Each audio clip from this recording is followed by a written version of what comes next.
o'clock. I don't know what other people have. I have 1 o'clock. Great. As people are coming in, I will introduce myself. My name is Steve Cureton. I'm the Executive Presbyter of Northumberland Presbytery, one of the 3 sponsoring presbyteries, along with the Synod of the Trinity, who's also been extremely helpful in putting this together. And before we begin, let us open up with a word of prayer. Dear Lord, on this beautiful Wednesday, we come to you in prayer as we focus on finances, on stewardship, on giving. During these amazing and strange days, help us to see the path more clearly. As our state continues to open up and the next steps of our new normal approach, Karl and Ellie and us all as we look towards what's next. In your name we do pray. Amen. Again, I'd like to welcome you all to the second of 3 June workshops sponsored by the 3 presbyteries of Lehigh and Lackawanna and Northumberland, and our wonderful Synod, the Synod of the Trinity. They are providing the Zoom meeting platform for us today, and Mike Givler, Communications Coordinator for the Synod, is providing the technical expertise, so thank you, Mike. Also, he wants to lead us through some tech stuff, so Mike, take it away.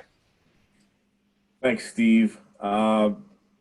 As Ellie already asked you to put in the chat the name of your congregation.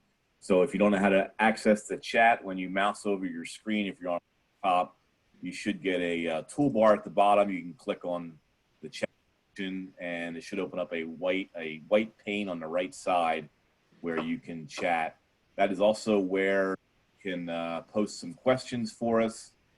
Another way to ask if you go under participants, which is also on that bottom toolbar, you can go to the bottom and raise your hand. If you ever raise their hand quick for us, there's a raise hand function in the that toolbar or on the pane on the right side at the bottom of that. So if you want to raise your hand quick just to try that out. Again, under participants. Awesome. You can raise your hand there. I see a couple hands raised already. So that's how you can get a hold of us. And then when Ellie has a break in her conversation, we can ask questions that way. So either by raising your hand or by putting in a chat. We are recording this, just to let you know we are going to record this. And I believe that is all the information that I have at the moment. Thank you, Mike. Again, today's workshop is entitled Generosity in Uncertain Times and will focus on stewardship and giving, the effects this pandemic has had on both, along with best practices now and next steps for the future. And this workshop is scheduled to be an hour and a half. We have 2 speakers from the Presbyterian Foundation to lead us this afternoon. We're going to be hearing from Karl Mattison. He's actually, I'm saying him first because he's going to be speaking second. And so Karl is Vice President of Plan Giving Resources at the Presbyterian Foundation. He graduated from one of our fine Presbyterian colleges, Davidson, and did graduate coursework in Moscow and Georgetown University. After working and teaching in the former Soviet Union, Karl returned to the U.S. and worked at Riggs Bank in Washington, D.C., which I believe, Karl, you're still located in.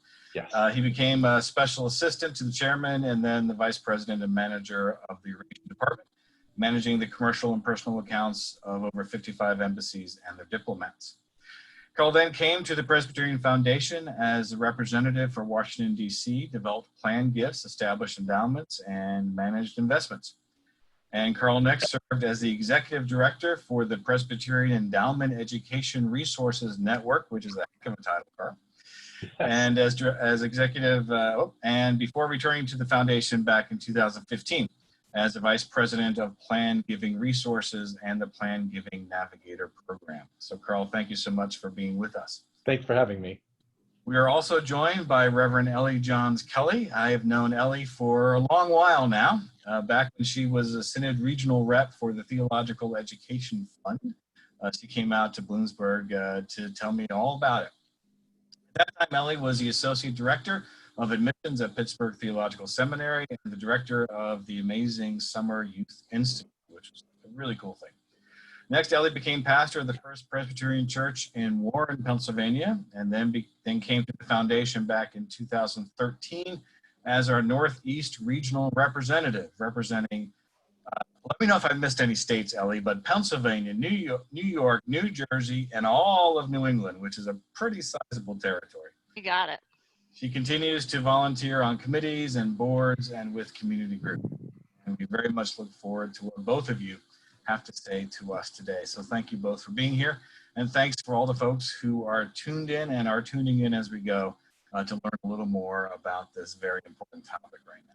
So please take it away. And Mike, get me off this screen thing and put Karl on.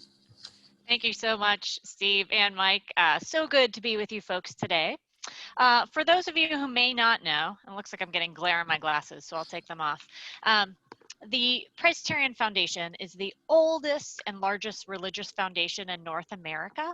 We were created or established in 1799 as the original trustees of the denomination, with the purpose of receiving gifts and bequests from pious Presbyterians.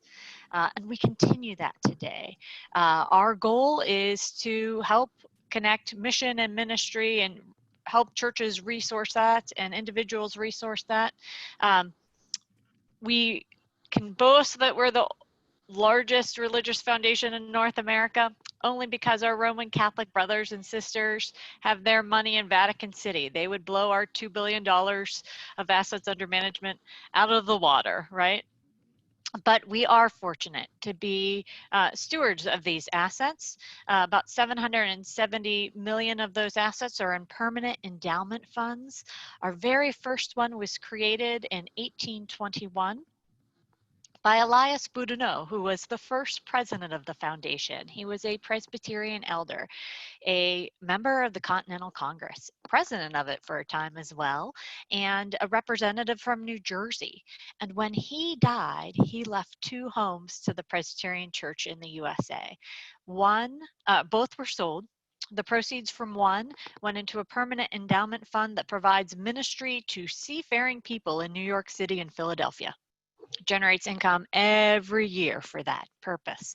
The other provides theological texts for feeble congregations across the PCUSA. So the Presbyterian Mission Agency receives the income from us, and then they make the grant awards to congregations that would fit that qualification. And so we have these permanent endowment funds that we hold title to the asset, and we invest those in such a way that there will be a continual stream of income in perpetuity for churches. And then the other assets under management are actually accounts of congregations, presbyteries, synods, general assemblies, or general assembly. And even individuals who've elected to invest through us. And so a lot of folks think, oh, the Presbyterian Foundation has so much money. They should be able to give it to us right now. Know that that's not our money to give away. I'm sure congregations and presbyteries would hate it if we dug into their accounts. But know that we're here to be of resource to you. And there are no per capita dollars that fund the work we provide. Because we are stewarding those assets, there are fees that are attributed to that. And the only entity we serve, our only shareholder, is the Presbyterian Church USA. And so that's how, as your ministry relations officer, outside of the pandemic, I'm able to travel and visit you at no cost to your congregation or presbytery. That's how we're able to provide resources to you. And so I hope that you will find our time today useful. We've been doing plan giving work since our inception in 1799. We've been doing investment work through the years, and in 1998 launched the New Covenant Funds as well as the New Covenant Trust Company. Those are socially responsible investment options available through us, as well as we've been doing stewardship education for the last about 7 or 8 years. It used to be stewardship education was at our sister agency, the Presbyterian Mission Agency. And as undesignated gifts or designated gifts became more popular, popular and unifying gifts started to shrink, no one was saying, gee, I want to fund stewardship education. So unfortunately, that office began to be dismantled over a dozen years ago. And it only seemed natural for the foundation to take on stewardship education. So I'm here to be of support to you as you try to navigate finances with your church and really think through what are the best practices? What can we do to encourage a culture of generosity? And it really comes down to telling our story. You know, our churches are responding remarkably well in this pandemic. Many churches who never imagined having an online presence have been able to move into that space. Now, we do have some churches who are still mailing out sermons, and maybe for that community, they haven't been able to figure out. But so many of our churches have adapted. And we know that many of our churches actually have more people active in worship today than they did when we were doing our in-person worship, and that's dramatic. Sometimes it's people across the country, folks who used to live in our community who've reconnected. Sometimes it's folks down the street who, for one reason or another, quit worshiping with us, but they have found their way back. Others are folks who maybe in retirement facilities who have been infirmed and not been able to get out, but are rejoining us now and experiencing live worship just through the computer. So that's really dramatic. Now, for our churches with this pandemic, we have a lot of different experiences. I would say a third of our churches are actually seeing increases in giving. A third are remaining static. And there may be different aspects to that. There may be folks who aren't able to give who had, but then with some new people worshiping with the community, new gifts are coming in. And then I'd say about a third of our churches are really seeing shortfalls and are concerned about this. And, you know, we do know that it's not uncommon for churches to operate on a shoestring, right? And from the National Study of Congregations' Economic Practices, a big study that came out from the Lake Institute last September, we were able to see from that across the nation, congregations receive 78% of all contributions in worship. So that creates a stunning scenario for us, particularly as, you know, was it 12 or 13 weeks ago now, we moved to this different format. We weren't able to gather together. So for our churches who've always received their gifts predominantly on Sunday morning, it creates a significant change. And some of our churches have been fortunate to have folks say, well, I'm going to pay my pledge in advance. That's a great gift. And a couple of things I want to talk about as we think about this. The most important thing for you to know in terms of generosity in the pandemic is that we have to continue to tell our story. People give because they believe a nonprofit is making an impact. On average, Presbyterians give to 6 different nonprofits. We hope that your church remains the top charity that they are supporting.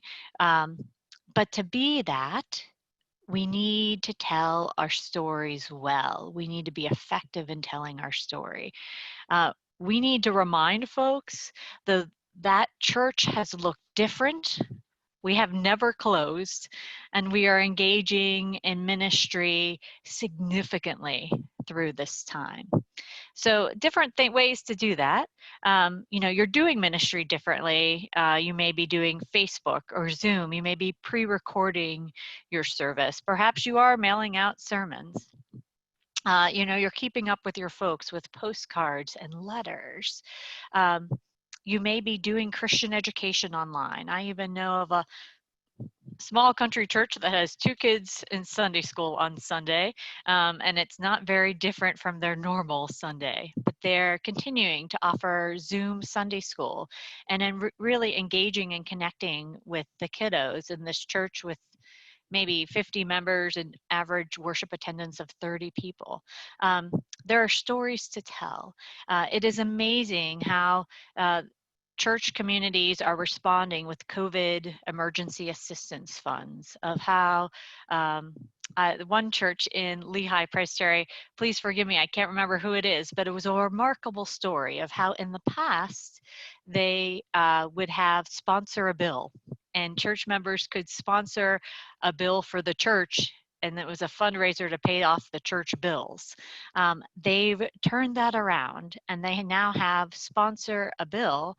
And so those who are able can share things such as their $1,200 they might have received in the stimulus plan to help others in the community who are having difficulty paying the gas or the electric or the water bill. Some really neat ideas have emerged as elders and ministers really live in to that ordination vow we take to, I can't say it exactly right, but to work, to be inspired, to engage in ministry with energy, imaginations, intelligence, and love, right?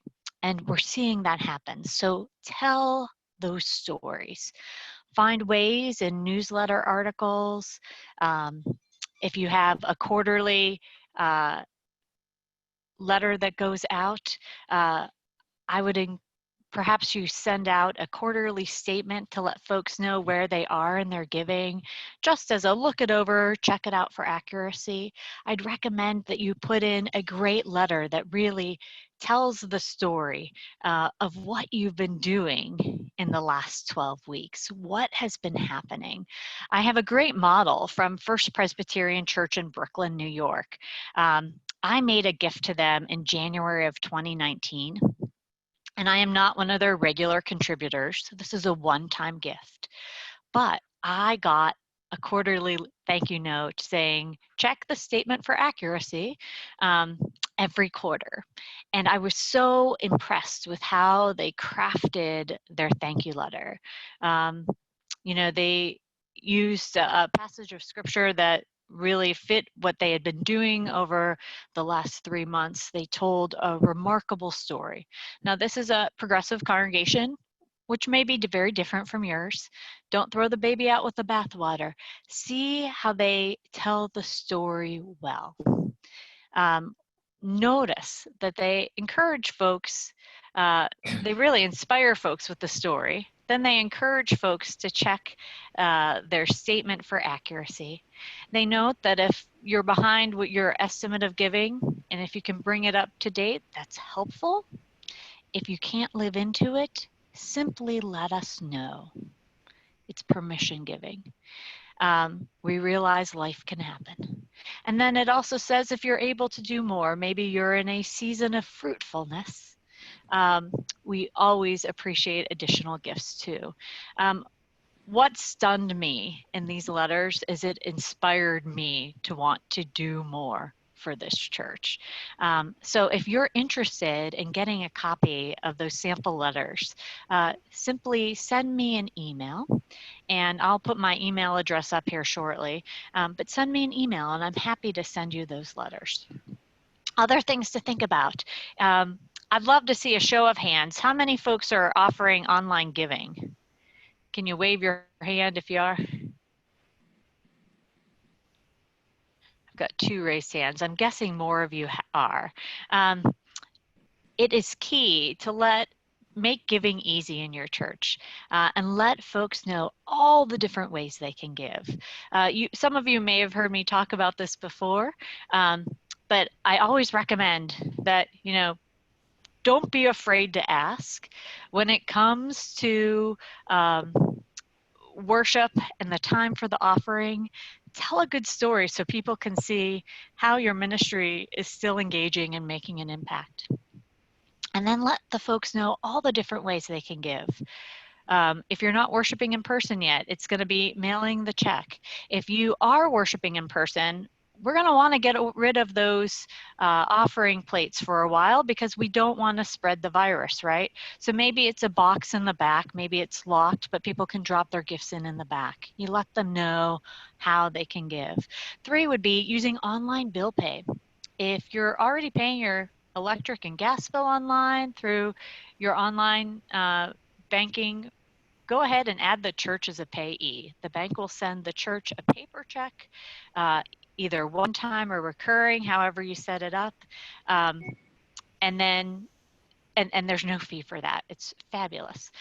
3rd is through online giving, either having electronic funds transfer or making a gift through your debit or credit card. Some people prefer using their credit card for that extra level of security, but also they like their points.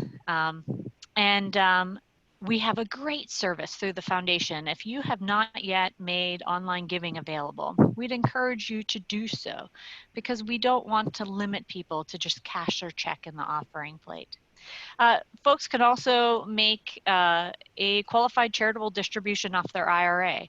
Now this year, the federal government is postponing that you don't have to take a required minimum distribution on your IRA.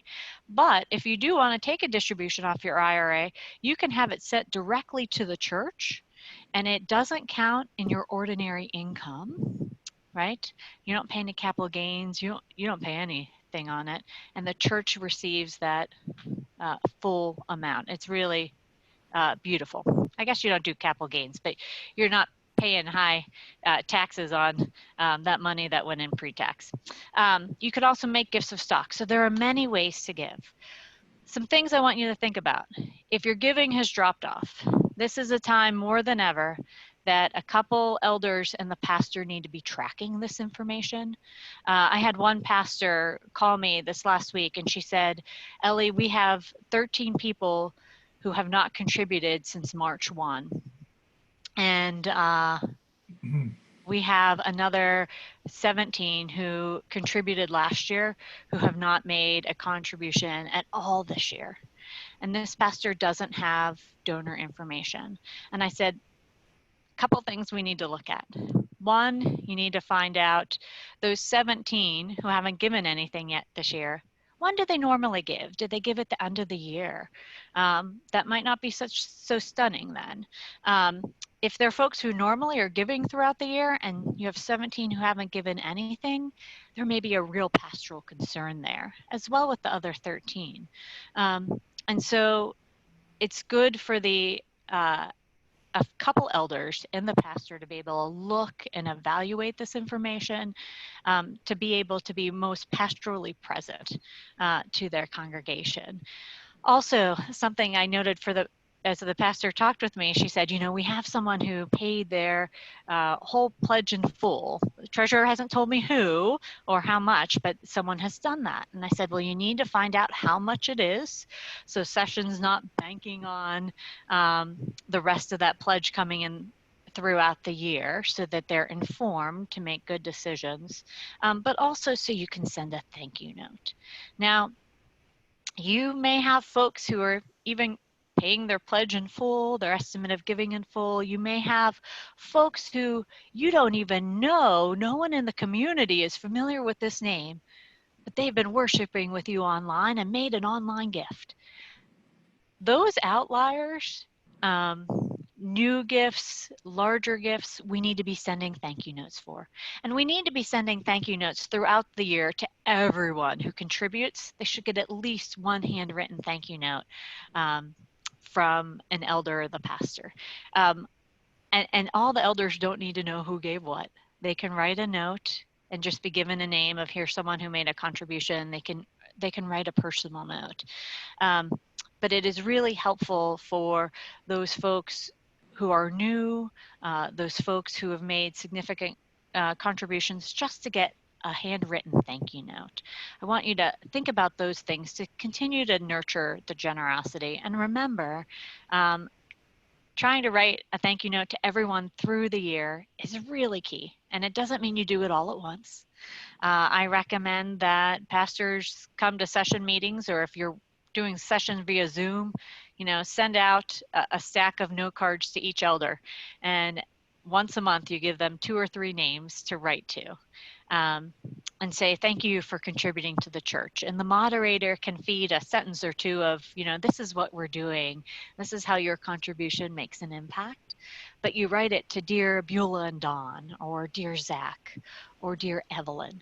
And then you sign it with your name. It makes it really personal. But it's another way to support generosity in your church. Karl, I want to be able to hand it over to you, but I'm trying to think if there's anything else I haven't talked about. I think you're good. Okay, my one last thought to leave you with is, if you're experiencing shortfalls, don't talk about shortfalls. Talk about ministry yet to be funded. Help people see there's an opportunity that they might be able to support. And again, be permission giving. We recognize that the financial situation, depending on what kind of jobs folks hold, people might not be able to do what they once did. And that we understand that. And we're grateful for folks who give at a personally meaningful level. And that may change over time. But we're glad for folks dedicating their time, their talent, and resource. Karl, I'll hand it over to you.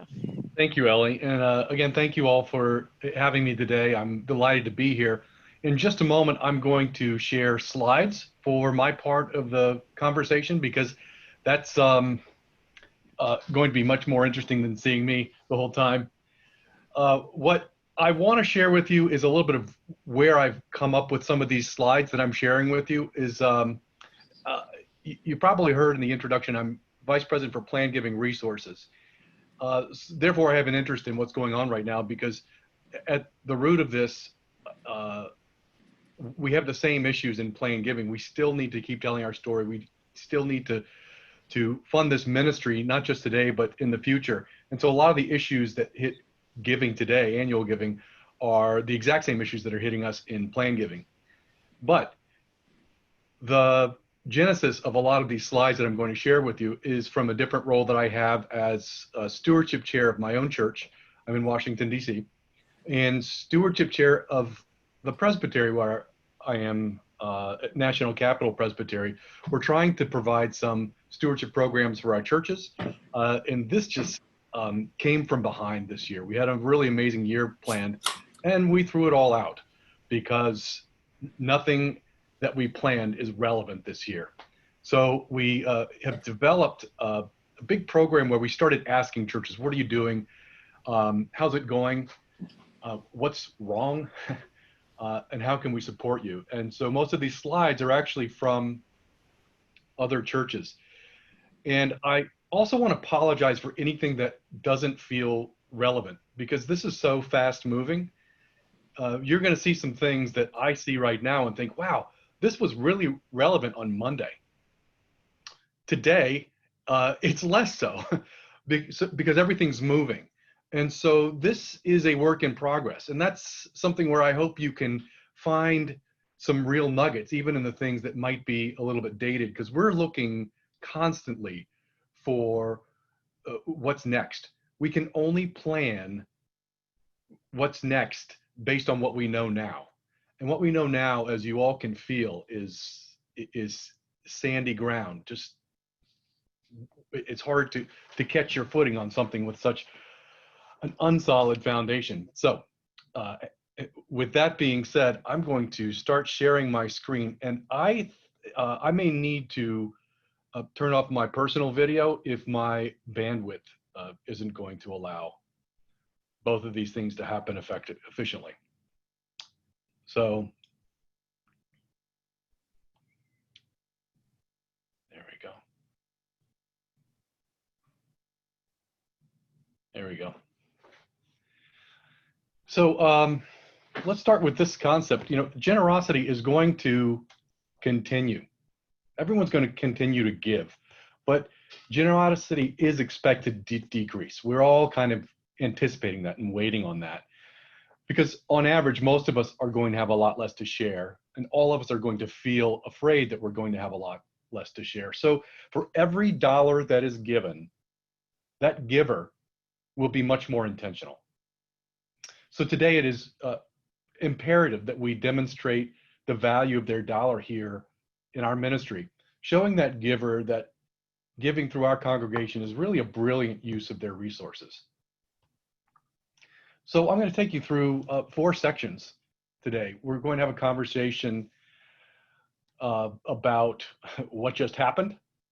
We're going to talk about stewardship on Sundays, ways to adapt, especially with the social distancing concept, and then also ideas on what we can do on weekdays. And we're going to wrap it up with some ideas about what we can do next. So let's kick it off with what just happened.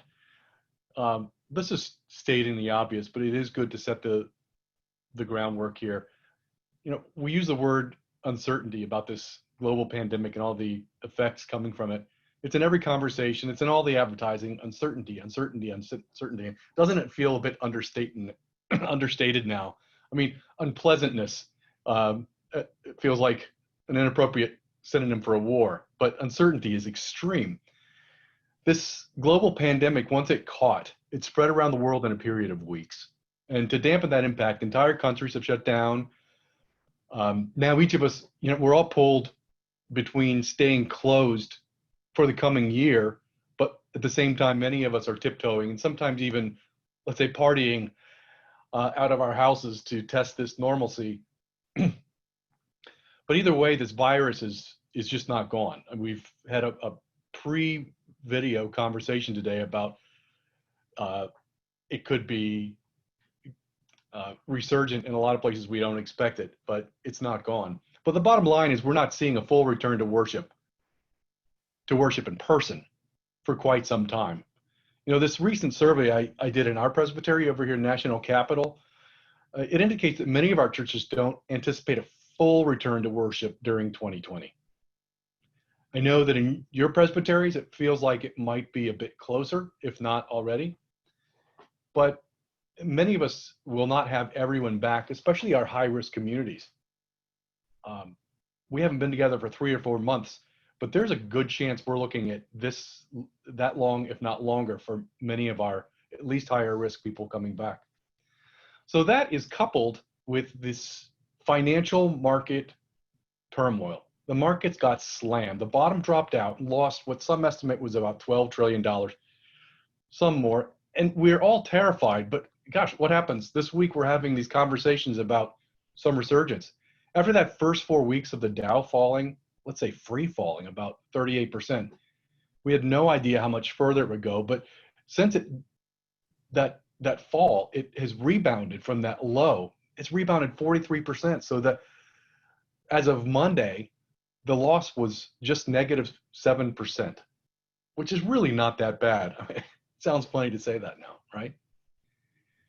But more to the point is in the past 12 months, our 3 major indices for the markets are, even the S&P, which posts right here a negative 2.42%, has broken even.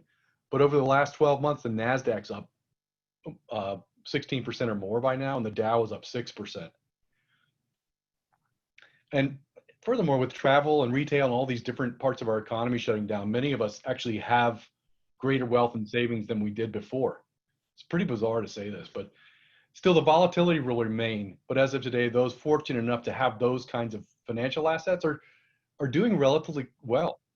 But at the same time, a huge percentage of our population is living paycheck to paycheck, or had been, and now they no longer can. And for the most part, they don't have these recovering financial assets that we mentioned on that previous slide. We've recently, this week, had a 13.3% unemployment, which is astounding. Even without that misclassification, where it's probably more like 16%. But the weekly jobless claims report about 30 million are claiming continuing unemployment benefits. there's real deep loss here for so much of our population and probably for our local communities, and now an increasing wealth divide. This is relevant to churches, all of these points. So what does that mean to us? Among our givers who are powering our ministries. And those, a lot of our churches are going to have those who are very wealthy again, and also at the same time, those who are in really severe financial dire straits, if not difficult health circumstances.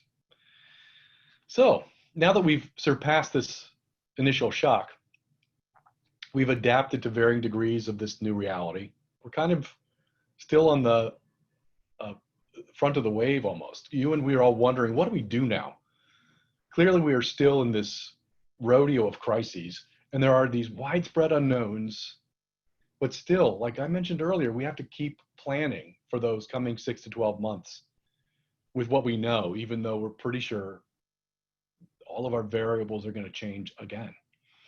So we've gone on and explored challenges from colleagues and from churches around the country, some great ideas and some innovative solutions to keep church supported in this middle phase of these simultaneous crises.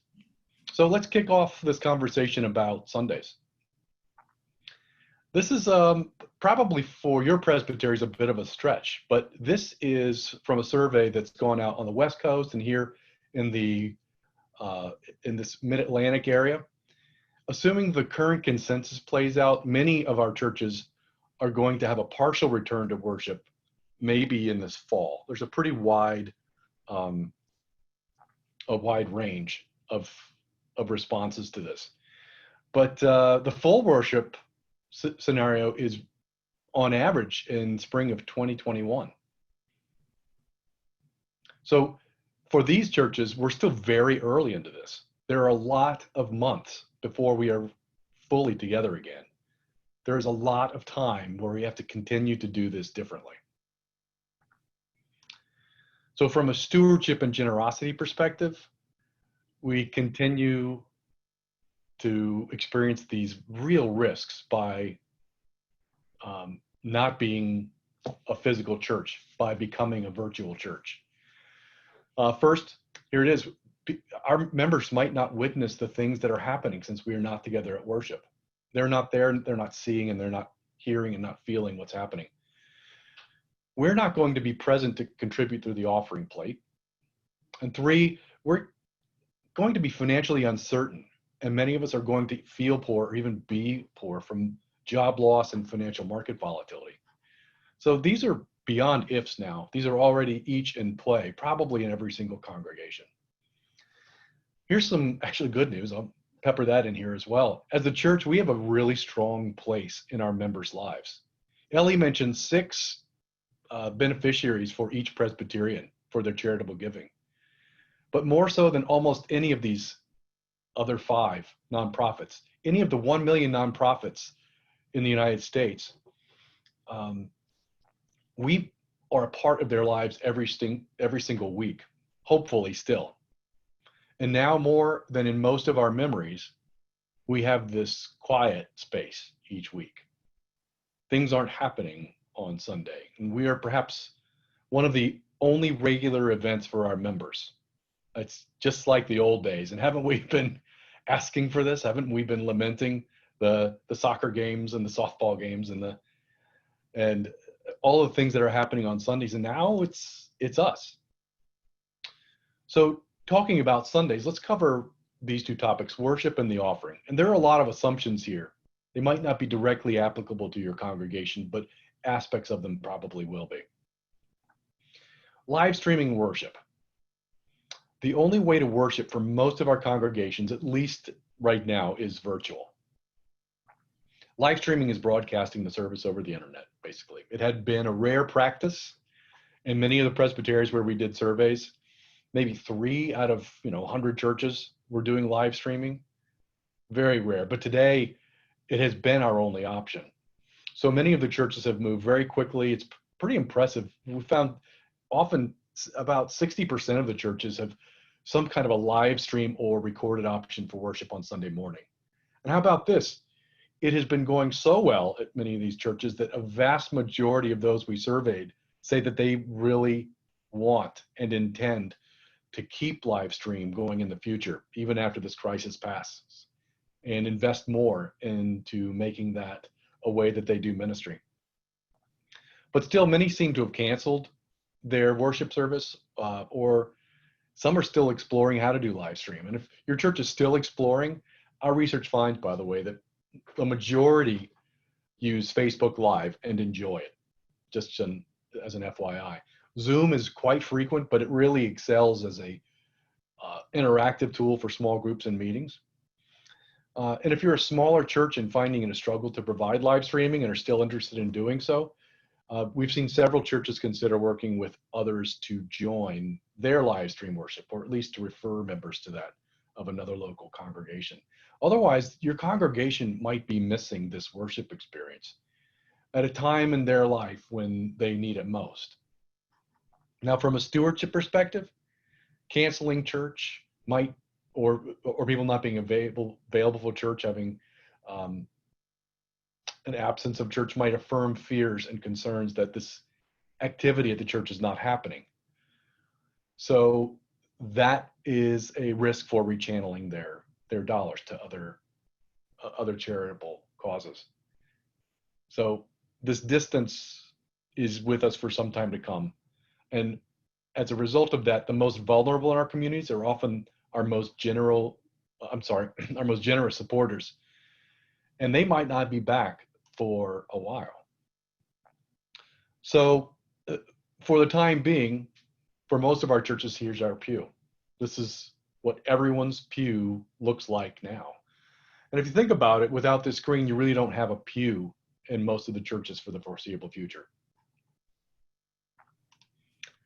And here's where it's starting to get real.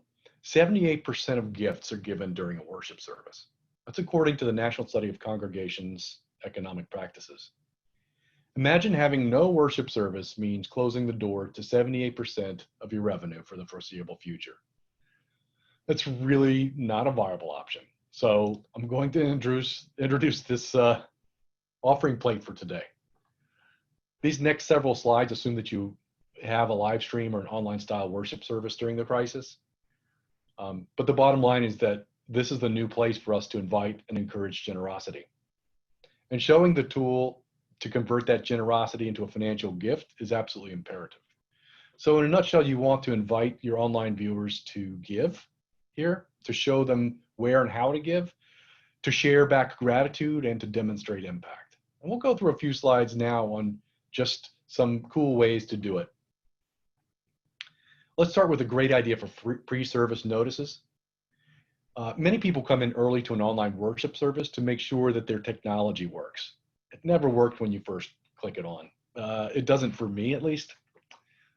So I hop on about 10 minutes early. It's a great time for the church to fill with rotating announcements of ways to connect, for example, what's coming up in the week ahead, impact stories, ministry partner stories, and so forth. And this can also include ways to give. Here's an interesting one on how to text to give. This church also has another slide in their deck that shows all the different ways that someone can give.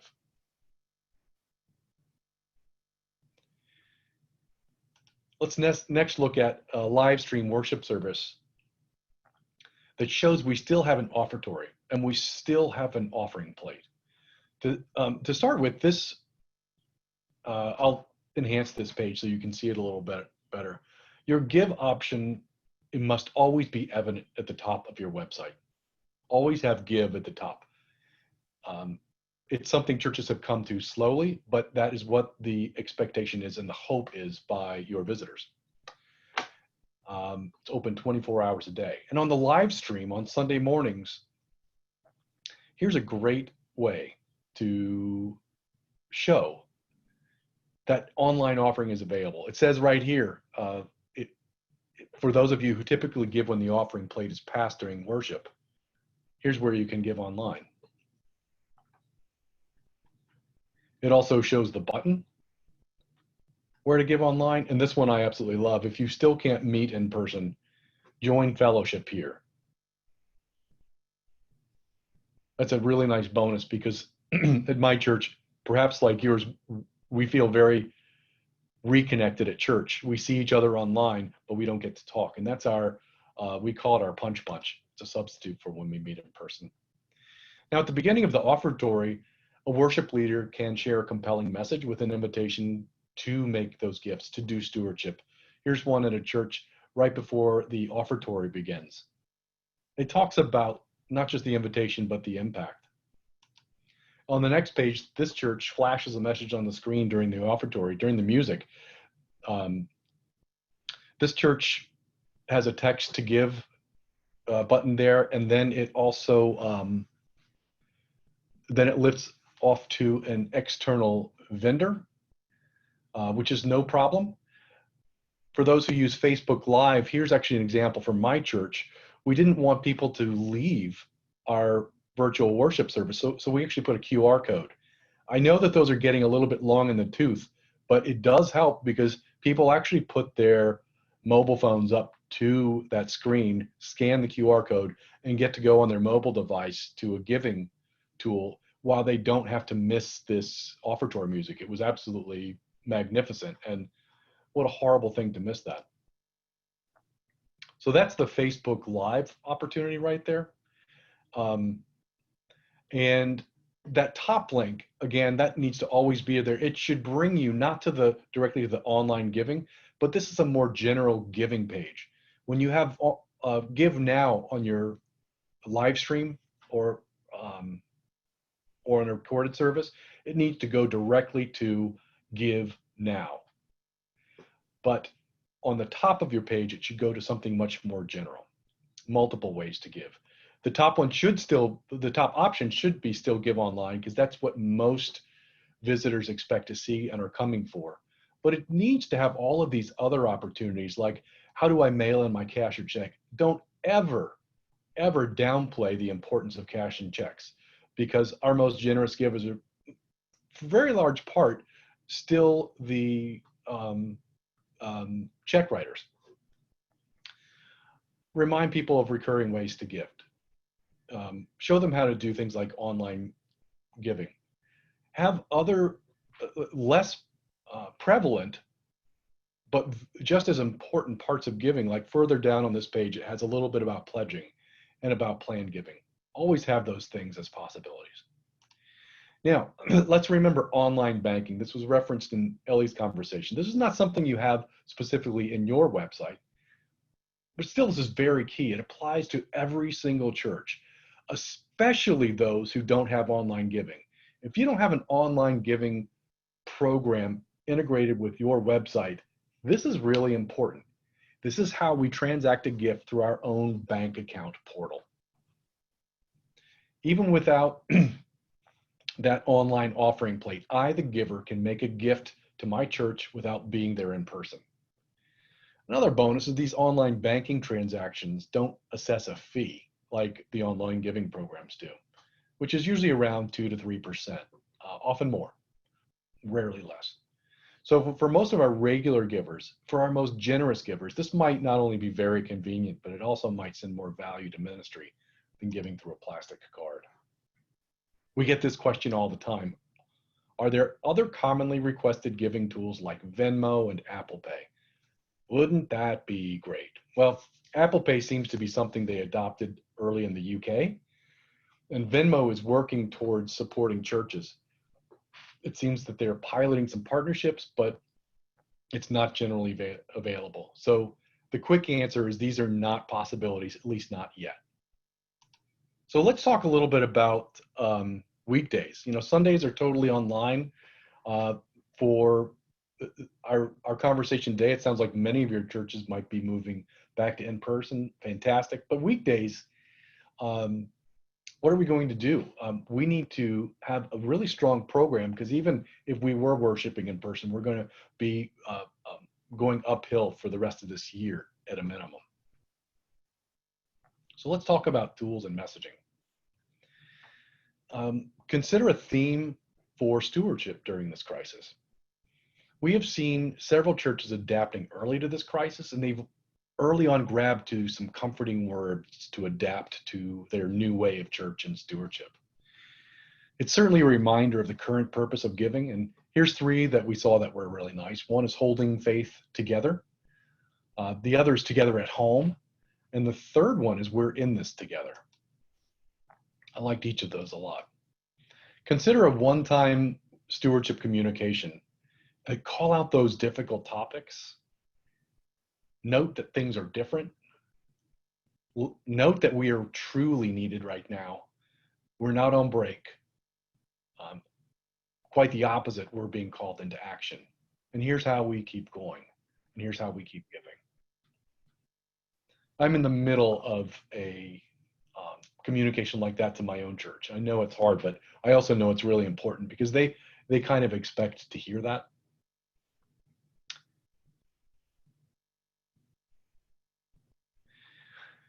And bring compassion into these communications.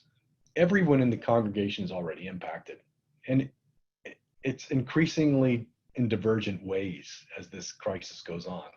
It ranges from inconvenience at best to real anxiety to many, to loss of connection for many, if not most, to loss of health and even to loss of life. It is a hard time, but remind everyone that your generosity and mine make our crisis ministry possible. It's because of our collective generosity that we can adapt to how we can be the light in our community where we're most needed. So invite those who can to listen for that call to step forward.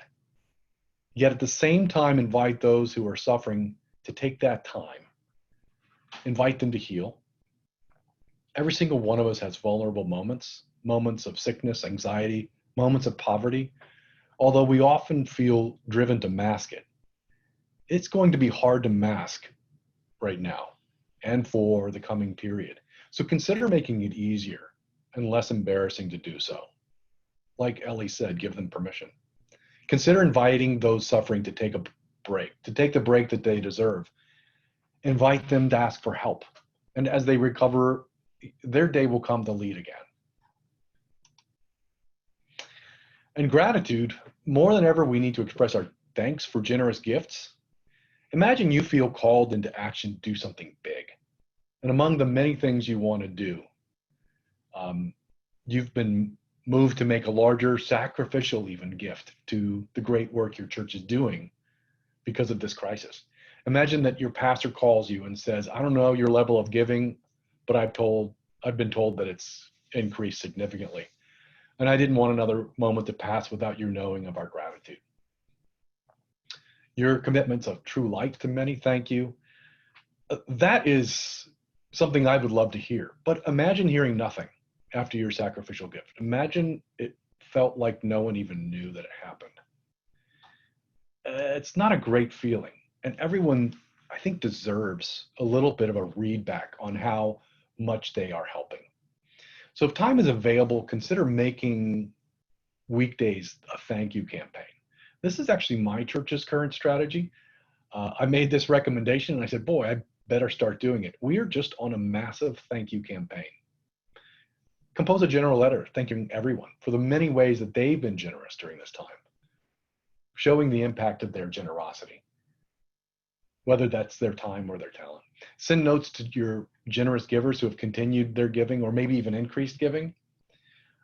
Email that note of gratitude if you need to. It might only be a couple of sentences, but it is so incredibly welcome. If you need to, write on there that this email is in lieu of a handwritten note. It's a lot of people don't want to receive those paper notices at this time. And the phone calls. You know, a stewardship team or pastors can continue making these phone calls, whether the thank you calls are combined with check-in calls. It's such a great part of the ministry right now, especially those who are more vulnerable, who are not coming back, at least not particularly soon. All right. Here's another great idea. Is give a quick primer on how to give online. Here's a great one from Bel Air Presbyterian Church. It's actually just a 90-second video. This pastor invites everyone to consider online giving. They actually didn't want paper checks for a long time because people weren't coming in the office. So please, everyone, give online. Then it shows a screencast on the actual steps. It shows actually someone making their gift, going through the whole process. Really a very welcoming video and very clear. You can provide this kind of thing anywhere, on your website or on social media, or even on that right after worship service moment, or even pre-worship. Find new ways that we, the church, can serve. Here's a neat help hub. This is a church, Bellevue Presbyterian. They were hit very early with the coronavirus. If we, the church, are seeking out and serving each other and our community, our congregations will see us as a very, very effective place for their generosity. So see here how Bellevue Presbyterian has quickly assembled the most basic questions and put it here. It's the most basic questions we all need to be asking. This addresses how we can be the church while we regain our footing. Buttons include like, I need prayer, I need help, I can help, how to do church at home, section for kids and students, and a place for online groups and classes. Some churches have a music gathering on Zoom, morning prayer, or an evening worship during the week. But adapting to needs and answering the questions that people have makes it far simpler to ask for gifts, especially in the fall when we have to start asking again. So continue to place links on ways to give to support this ministry whenever you provide your amazing programs. Here's one. It's a short check-in video. This is something else from Second Presbyterian Indianapolis. Each different area of the church provided a 90-second video. What's happening in the church in this area? Thoughts on good things to do and to know. It's great to hear a little bit of just regular talk during the week from someone you know, from a place you care about. This is a great one from Reverend John Coppage. Put a link up there if you want to check that out. Now, consider a survey. You know, while the website or your telephone is an outstanding way to get people to self-select, waiting for their responses, it's still a very passive tool. It's only going to reach those who are led there or specifically seeking it out, and then volunteering their own information. But a survey is a more active information funnel. It captures far more information, and it reaches the many who are hesitant to step forward and to ask, or to give, or to volunteer. So a survey will tell you specifically where the congregation is on a huge variety of topics. It's a solid way to get a more complete picture of the status and the wants of your congregation. Imagine hearing more about my preferred way of giving is by email, e-newsletter. My preferred way to worship is live stream or recorded. I am uncomfortable coming back to worship in person until what month, what season. I would feel this way. I would like to help with this. I need more connection. Giving will be hard for me this year. Giving will be easy for me this year.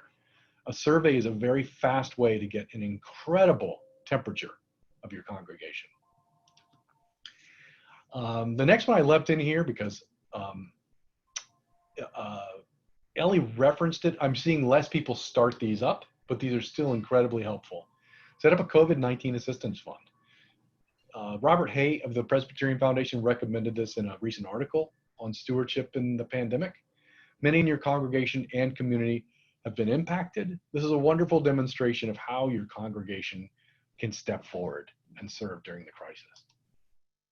All right, next one's a bit of a stretch, but it's an exciting stretch. How about this?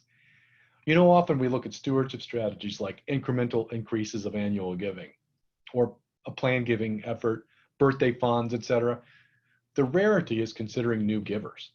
No one does that. It's just too hard. But hold on, because this might be that time that new members or new friends of the church might be your strongest possibility. So this crisis, it brings fear and anxiety. There's a mortality factor that forces a lot of people to conduct a very sober assessment of their own life or one's eventual death and their values. And oh yeah, perhaps even that faith part of their life that they've postponed. But now, Sunday is quiet again, still. And haven't we been asking for this? Suddenly it's practically solitary. We're in a time where our worship service may be the only gathering for the weekend, maybe even for their whole week.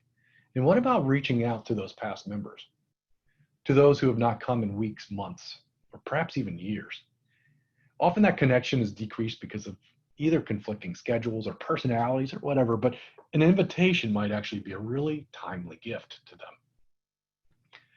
And it might be a dark moment for them. So I promise you that they are feeling intense anxiety and fear just like you and are. But you and I have each other at our church, and we meet for worship each week together. And we can do a great service to our old friends and family, and to some new friends with some kind words and an invitation to join us on Sunday. And frankly, unless they have found another church, they probably have that time available, and perhaps even the desire. So yes, I guess this one is a stretch for most of us, but you get the value, right? It's worth putting out there. I've seen that many churches with the live streams in our survey have responded saying that they have old members and new members coming to their service on live stream. So it is a reality. So I'd like to kind of wrap it up here with next steps. We've covered a whole lot. The next steps I'd like to share are quite simple. First, let's say two of them. One is do something. Identify what you need to do. Rank what you need to do in order of priority, and just start with 1 and 2 and do them well. Do the basics if you're just starting out. Like if you need to do a live stream or online giving is a great place to start, but move beyond. After that, start working on perhaps that thank you campaign. It's a lot of work, but it's really important to do. The second thing is to bring hope, because most importantly is our big picture. Bring hope with every single tool that you have, because everyone is seeking it right now, and we can be providers of that hope. And this will be in the past one day. This will be gone. And I think when we look back upon our actions, we will all hope to hear these words, "Well done, my good and faithful servant." So that is what I wanted to share with you. I wouldn't mind taking some questions and even some ideas. I think Ellie's open for that as well, especially Indeed. as we transition into this period of thinking about what are we going to do in the fall, because it's going to be different. We know that. We're trying to invent it right now. And while Ellie and I might not have the perfect answers, we do know a lot of churches, and that's where we see our great ideas. And perhaps you have some, and perhaps you're looking for some. Thank you. Any questions? Feel free to raise your hand. We can call upon you or write it in the chat box. Something I posted as you're thinking about this fall campaign, we encourage year-round stewardship as always, but usually when we do our ask, for many churches it's in the fall. Others do it during Lent or even Epiphany, but most churches still do that asking time during the fall. So year-round stewardship, wonderful resources are available for you at www.stewardshipnavigator.com. If you've not signed up yet, it's a free resource. You can have numerous users from your congregation. So if you have a stewardship team, a generosity committee, maybe a generosity elder, maybe you're a smaller church and it's one person, or even you want the whole session to log on. You just go and go to set up to create a login and password and affiliate yourself with your church. You just put your church zip code in and it will populate the churches in your area. You choose your church. What's really nice about this resource is not only do you have everything at your fingertips, but there's an online library. So as you rotate off doing this work and new folks rotate on, they can see previous work that's been accomplished by folks in years gone by. Also, this last Friday, we just launched our Church Financial Leadership Academy, which is a great program with videos around church financial leadership, really created with pastoral leaders in mind. And I have posted the web address for that on there. You'll need to create a login and password as well, but it's a free program that I think you'll find really useful. Any questions you have, or thoughts, or ideas, or suggestions, as Karl said?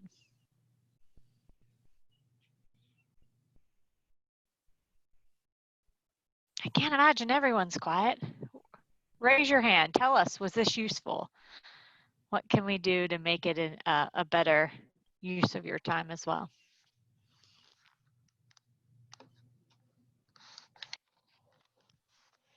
Mike, Steve, are you seeing anything? Currently, you can raise your hand or put a question in the chat for Ellie or Karl. Sure. While we're waiting, one thing I wanted to share is that a lot of churches are experiencing delayed giving. Some of them got early paid pledges, but one point of conversation that I've heard quite a lot in a few conversations this week is that because of the financial uncertainty, but also heavily because of the tax changes over the past couple of years, many people are waiting towards the end of the year to make year-end gifts.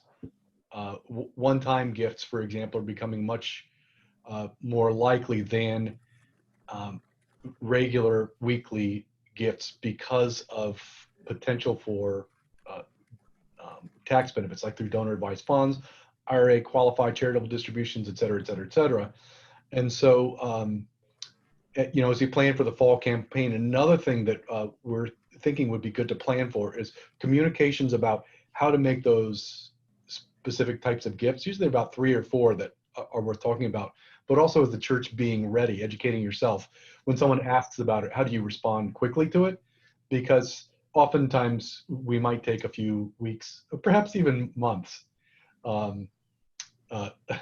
to respond to something that could be simple. But that's just something as a part of the fall campaign, but also as some hope that some of the gifts that haven't been coming in are because of some changes in like this year's crisis environment, but also the tax environment.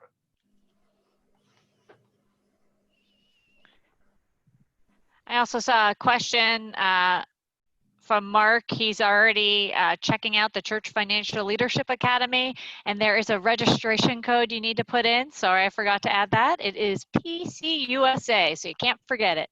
PCUSA. It's the only code that's available, so just put that in when you're registering for the Church Financial Leadership Academy. And what's neat is you can create a playlist so you can share videos with elders on session. And it's a really neat program. And Mark says it worked, so glad to hear that. Other questions or thoughts this day?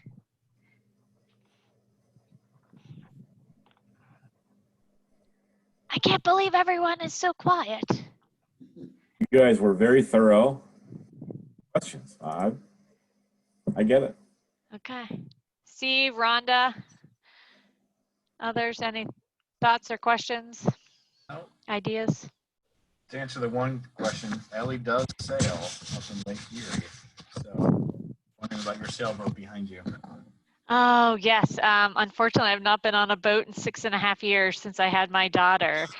Both Karl and I are sailboat racers. We love sailing. Unfortunately, I've gotten away from it, and I'm also 2 hours and 40 minutes from the lake. I'm down in Greene County now, so it's a little harder both with children, a farm, and a distance to the lake. But those were 2 of about 5 different boats I've sailed on through the years.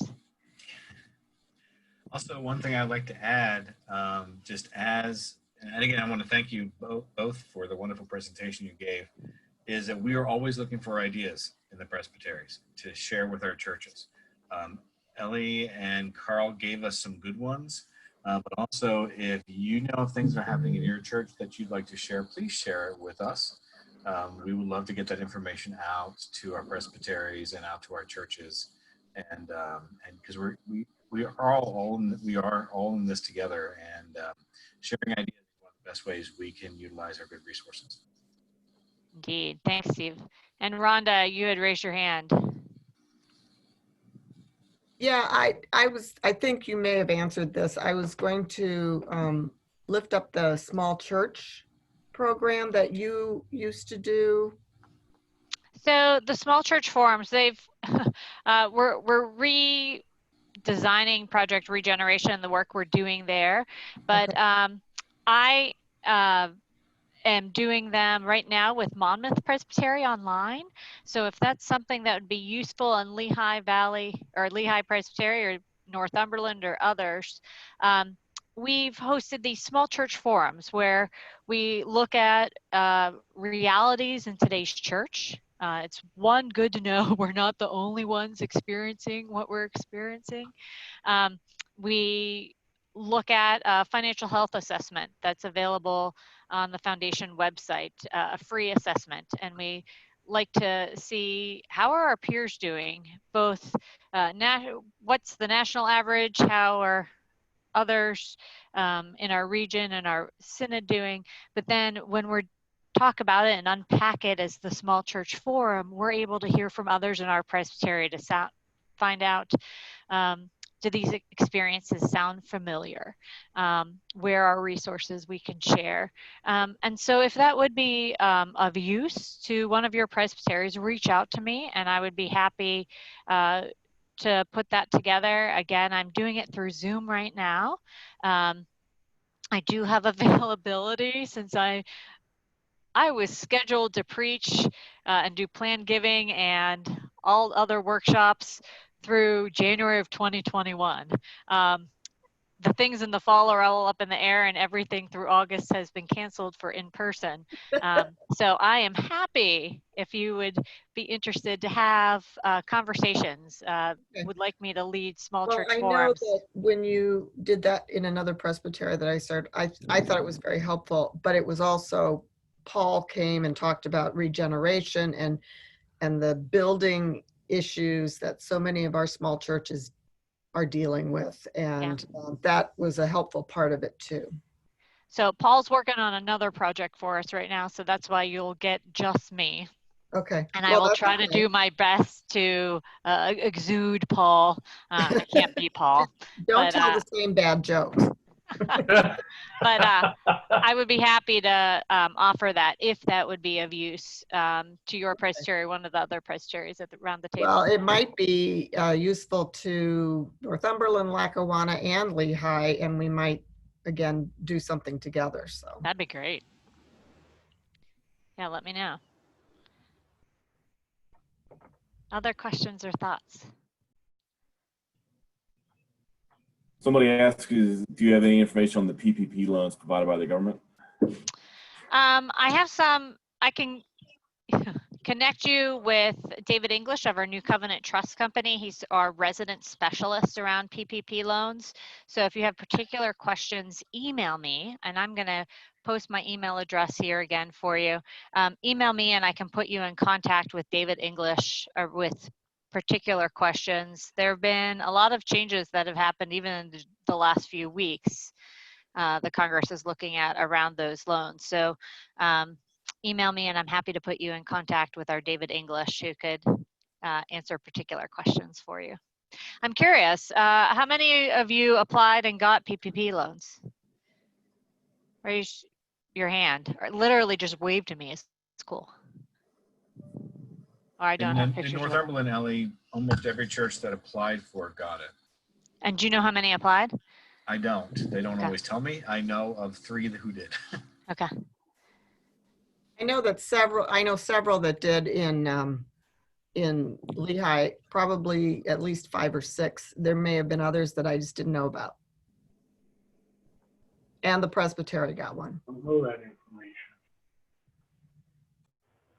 So you all, Joel asked a question, is there a desire among church members to know how this pandemic has impacted their congregations? And is this an opportunity to encourage giving? I'm not the expert in this, but I would say yes to both of them. Ellie and Karl, you want to add to that? I'd love to add, because I'm actually struggling with this right now at my own church. I know in my presbytery that is something where we've had this conversation among several churches.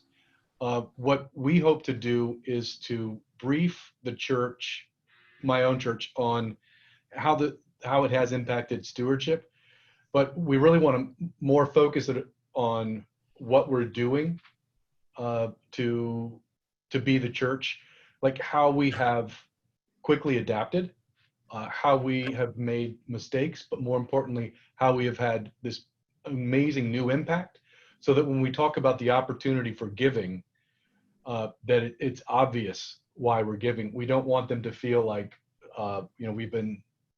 we're struggling with our budget, which we're behind. Not terribly, but we're behind.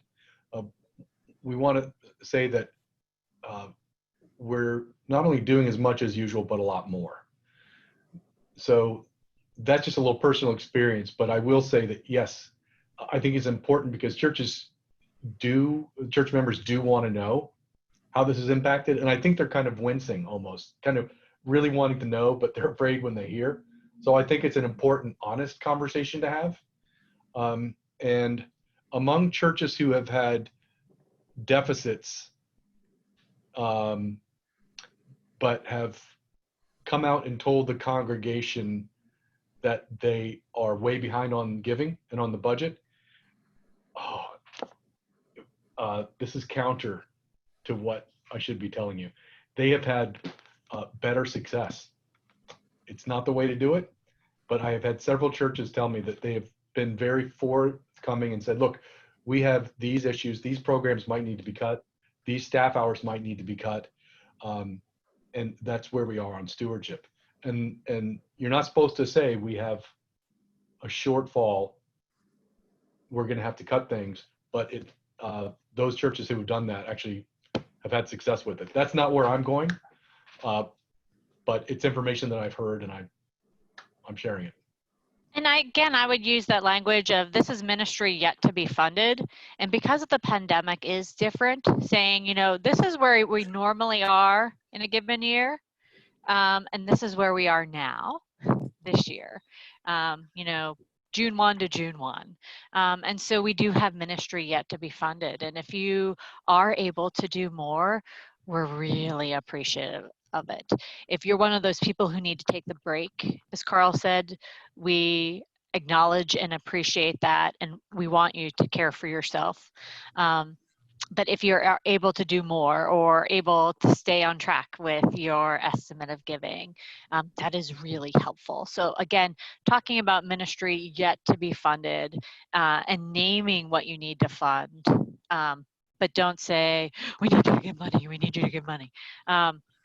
My dad, some of you could know my dad, Harry Johns. He was a commissioner to the Synod of the Trinity for many years. I've just taken his seat.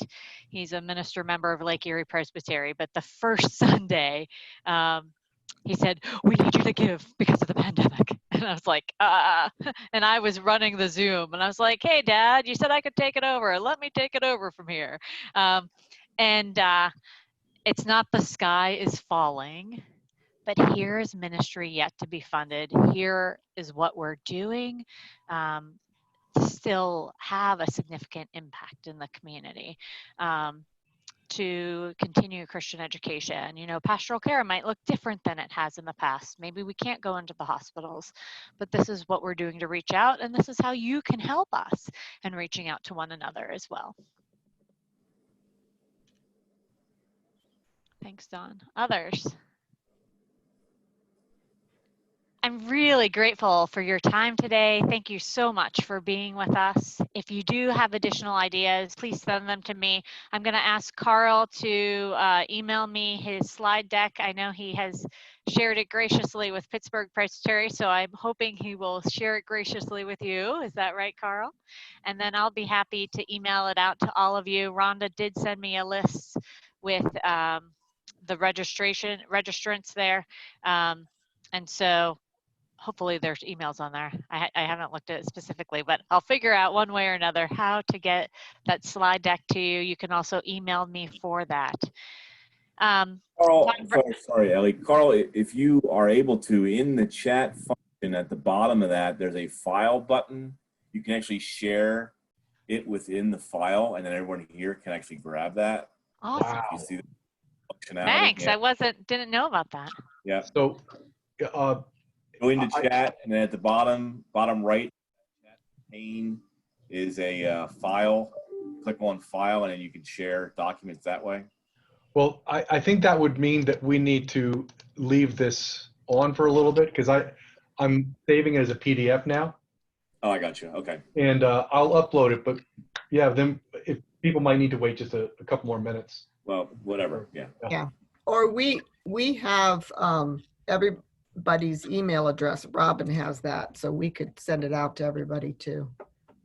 Great. Pretty much everybody who registered, we can shoot it right out. Great. And Don Brown did lift up a statement about the PPP loan. I did see this yesterday on a webinar I was on. The most significant change for the PPP loans is the percentage split of salary to expenses. It had been 75% must be spent on salary to be forgiven and 25% on expenses.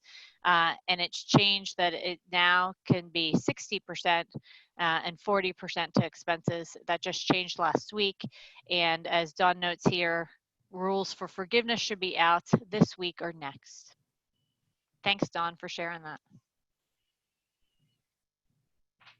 You're welcome. My younger brother is a PPP specialist with PNC Bank, so I get firsthand information. Oh, Terrific. it's fantastic. Yeah. We need to keep that in the back of our heads.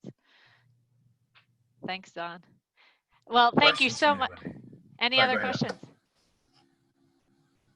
I've almost got the upload, so if anyone wants to stay on while I upload it. Sounds good. But for those who want to wrap, thank Ellie. I want to thank Carl. Thank you. Very much for your time. We really do appreciate it. And I want to thank the folks over at Lehigh and Lackawanna, especially Rhonda, because she's the one who set up these 3 workshops. Thank you so much. And it is great to be with so many of you all. And before we wrap this up, I do want to close us out with a word of prayer. Lord, we thank you so much for this time. We thank you for all those who have done so much to make these happen. And we thank you for this being something that we can now address in a very open way, in an encouraging way, in a way that can help us move forward. Oftentimes stewardship, oftentimes giving is difficult to talk about for some of us.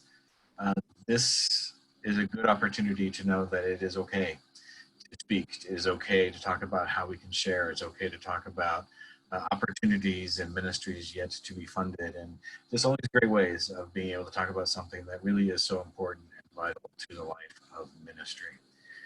We do ask that you be with us as we go back out to our churches, however we are connecting to them, either virtually or in person, and guide us in all that we do. In your name we pray. Amen. Amen. And again, a special shout out to the Synod of the Trinity. Thank you so much for all the work you've done. This is the platform. They're the ones that made this possible. Mike, thank you so much for being our tech guy. I always like when Mike's a tech guy because that way I know it's going to get done and I don't have to worry about it. I want to thank Sue Wonderland, who is the transitional Synod executive, for all the input that she's had on this. And she's been so helpful. And she just joined us. Great. And, I've been here. I've been lurking. Okay. And really been marvelous. We are blessed with having just that great interaction between our presbyteries and our synod, and it's been so healthy and it's been really terrific. So I want to thank you. I would invite people to the next week's. Yes. Yep, Rhonda, take that away. Go ahead. Yeah. Next week, next Tuesday from 1 to 3, we will have Bruce Race-Chow, former GA moderator, who will be talking, helping us explore ways to bring together the ministry and the worship that we're doing now online with what we were doing before, and what that might look like to blend those together and move forward as in new ways. So I think registration is available on any of our websites, any of our Presbyterian websites, Lehigh, Lackawanna, or Northumberland, and probably on the Synod website as well. So, It is. yeah, and it should be a really great workshop.